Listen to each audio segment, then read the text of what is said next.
Hello बच्चों। तो आज मैं एक नए वीडियो के साथ जिसमें हम करने वाले हैं सिमिलर ट्रायंगल की दूसरी प्रॉपर्टी जो है कन्वर्स ऑफ बीपीटी और उसके साथ क्राइटेरिया ऑफ सिमिलर ट्रायंगल। तो वीडियो के साथ बने रहिए, लास्ट तक देखिए। ये अगर आपको समझ में आ गया तो आपके लिए चैप्टर और आसान हो जाएगा। तो चलिए, कन्वर्स ऑफ बीपीटी क्या कहता है? If A line is divide any two side of triangle. अच्छा, अब ट्रायंगल ड्रॉ करना है, इसे समझना है। ये प्रूफ नहीं है सीबीएसई बोर्ड में, तो ये आपको समझना है कि ये क्या कह रहा है और इससे कंक्लूजन क्या निकलता है। ओके, ठीक है। तो if A line is divides any two sides of triangle, अब देखिए फिर वही हम एबीसी अपने कन्वेनिएंट के ले लेंगे। ABC okay, any two side of triangle. If A line divides any two sides of triangle in the same ratio. फिर देखिए if A line divides, line कौन सी है? लाइन तो गिवन ही नहीं है, तो ये हमें ड्रॉ करनी है। इफ एक लाइन है वो डिवाइड कर रही है टू साइड्स को। देखिए हम ये दोनों साइड भी ले सकते हैं, पिछली वीडियो में मैंने बताया था ये भी ले सकते हैं, लेकिन क्योंकि कन्वीनियंट है यहां से लेना, इसलिए हम दोनों साइड्स ये वाली लेते हैं। ओके, ये दोनों साइड्स हमें लेनी है, ओके, ताकि हम आसानी से कर सके। अब दो साइड ले लिया हमने, अब वो डिवाइड कर रहा है इन द सेम रेशियो, मतलब ये डी और ई में इसको इंटरसेक्ट कर रहा है, ए बी को डी में कर रहा है और ए सी को ई में इंटरसेक्ट कर रहा है। पॉइंट लेना है, ठीक है। तो क्या कह रहा है? If A line divides any two side angle in the same ratio, इसका मतलब है कि एडी अपॉन डीबी और ए अपॉन ई सी, अगर ये हमें गिवन है, देखिए अगर हमें ये गिवन है, इफ का मतलब है गिवन, इफ का मतलब है गिवन, ओके, क्या है? गिवन है बेटा, ध्यान रखना। इफ दिया है तो इसका मतलब आपको गिवन है। गिवन है AD upon DB equal to A upon E C. देखो, divide two side of triangle in the same ratio, मतलब ये लाइन ए बी को एडी अपॉन डीबी और ए अपॉन ई सी में डिवाइड करती है, तो उनका रेशियो क्या आएगा? दोनों का, इसका रेशियो एडी अपॉन डीबी और ए अपॉन ई सी का रेशियो सेम आएगा। अगर ऐसा होता है तो लाइन को, जो द लाइन का मतलब है जो ये लाइन है, ये वाली लाइन, इसके लिए यूज हुआ है। ये लाइन जो होगा उस केस में this implies D parallel to B C. Line is parallel to the third side. देखो दो साइड ये हो गई, थर्ड साइड ये, थर्ड साइड ये। क्लियर? चलिए, D parallel to B C पहले हम कर चुके हैं। पहले जो बीपीटी थ्योरम थी वहां पैरेलल गिवन था, वहां पे कन्वर्स था, तो इसीलिए अगर हम कहा जाए कि अगर रेशियो इक्वल है तो पैरेलल होगा, और अगर एक लाइन एक किसी साइड के पैरेलल है तो दूसरी साइड्स को बराबर रेशियो में डिवाइड करता है। तो AD upon DB equal to A upon E C, this implies D parallel to B C and vice versa. If D parallel to B C, that's AB upon DB equal to A upon E C. ठीक है, चलिए ये हो गया है, ये अब आपको समझ में आ गया होगा। क्लियर है? तो इसका स्क्रीनशॉट ले लीजिए। अब हम कुछ क्राइटेरिया ढूंढेंगे सिमिलर ट्रायंगल के। चलिए,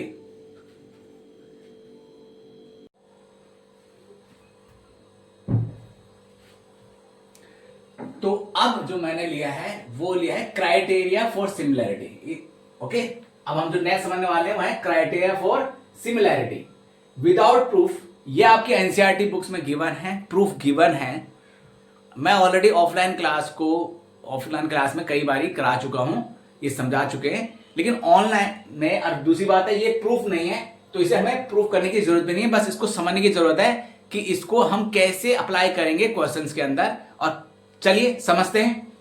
तो पहला जो क्राइटेरिया है एंगल सिमिलैरिटी का है।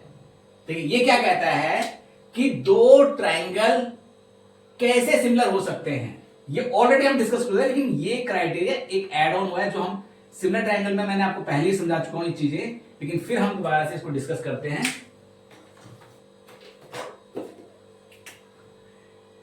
मान लीजिए डी ई एफ, ओके, तो हमने लिया A B C and D E F. क्या लिया? A B C and D E F. तो इसको हम सिमिलर कब कहेंगे? ओके, सिमिलर अगर मैं ये लिख रहा हूं, पहले भी ऑलरेडी समझा चुका हूं, फिर समझा रहा हूं। ये क्राइटेरिया मैं पहले समझा चुका हूं, ये इसमें मैं इस वीडियो में और अगेन मैं समझा रहा हूं, तो देखिए कैसे समझेंगे कि अगर मैं कहूं कि ये एंगल, मान लीजिए ये एंगल इसके इक्वल है, ओके, बी के, angle A equal to angle D और angle B equal to E.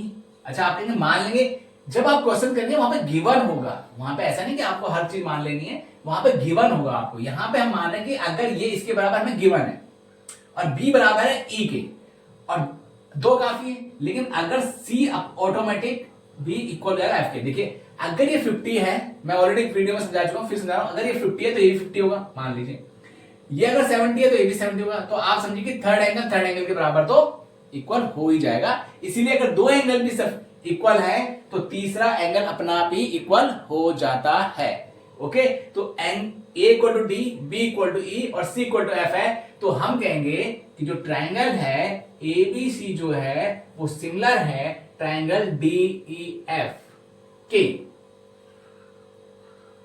और फिर दूसरा केस है, अगर ये सिमिलर है तो उसके कॉरस्पॉन्डिंग एंगल इक्वल है। तो कैसे बताया था मैंने पिछली वाली वीडियो में बता चुका, ए इक्वल टू डी इसका कॉरस्पॉन्डिंग एंगल है, बी इक्वल टू ई इसका कॉरस्पॉन्डिंग एंगल है और सी इसका F equal to corresponding angle है। ठीक है, corresponding,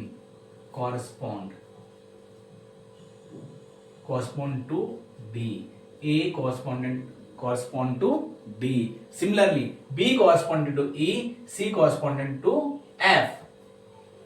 clear? D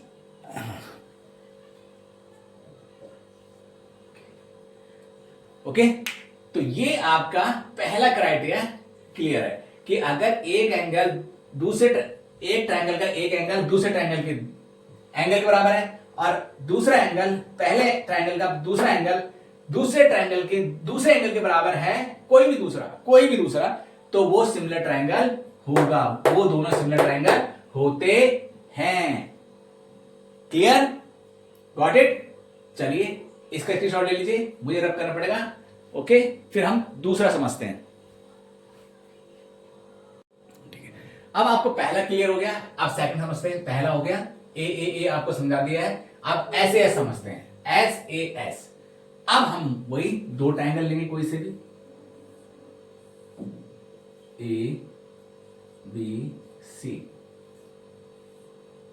D E F. अगर ए, अब देखिए ये साइड है, साइड का मतलब है कि इस ट्रायंगल का एक साइड और इस ट्रायंगल का एक साइड, कोई सा भी, तो हमने मान लिया कि ए कॉरस्पॉन्डिंग है डी के। ओके, ए कॉरस्पॉन्डिंग है डी के और एंगल ए जो है वो बराबर है डी के और ए सी कॉरस्पॉन्डिंग है डी एफ के। तो इसका मतलब क्या है कि ये क्या कह रहा है कि ए बी जो है अपॉन डी ई और A C upon D F, अगर है ये इसका साइड का इसका रेशियो और इस साइड का इसका रेशियो अगर इक्वल है और साथ में जो इंक्लूडेड एंगल है वो भी बराबर है, angle A equal to angle D है, तो हम कहेंगे कि ये दोनों ट्रायंगल सिमिलर हैं। क्या है? सिमिलर हैं, एंड वाइस वर्सा।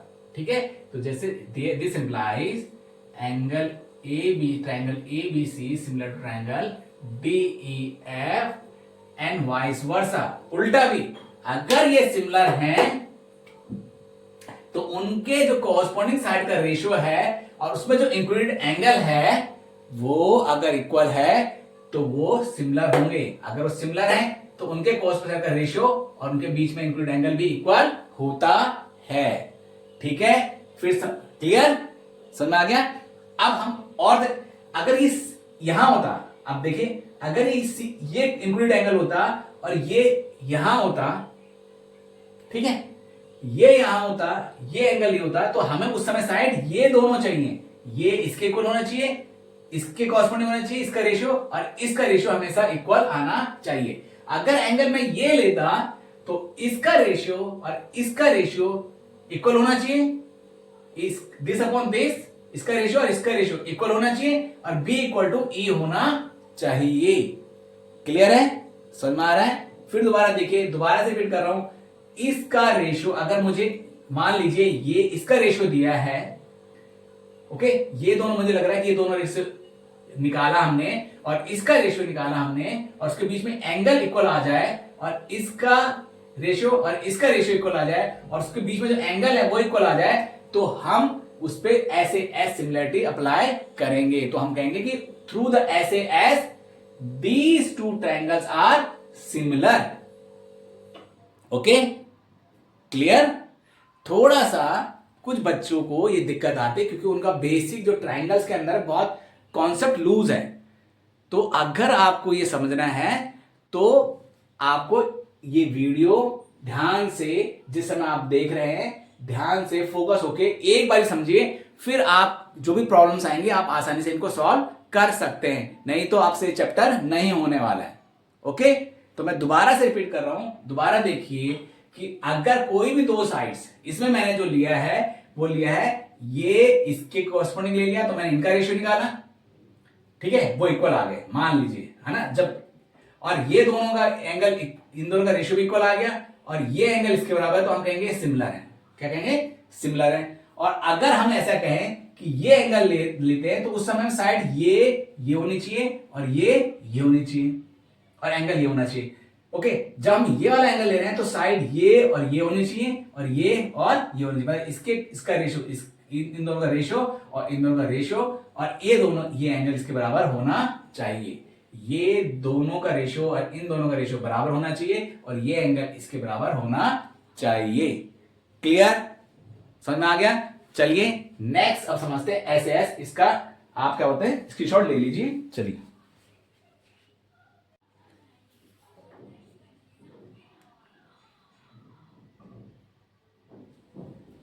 तो अब इस वीडियो में, ओके, अब आगे हम जो करने वाले हैं वो है एस एस एस सिमिलैरिटी। क्या करने वाले? S S S similarity. अब ये क्या है? साइड साइड साइड, मतलब एक ट्रायंगल का एक साइड दूसरे ट्रायंगल का दूसरा साइड का रेशियो,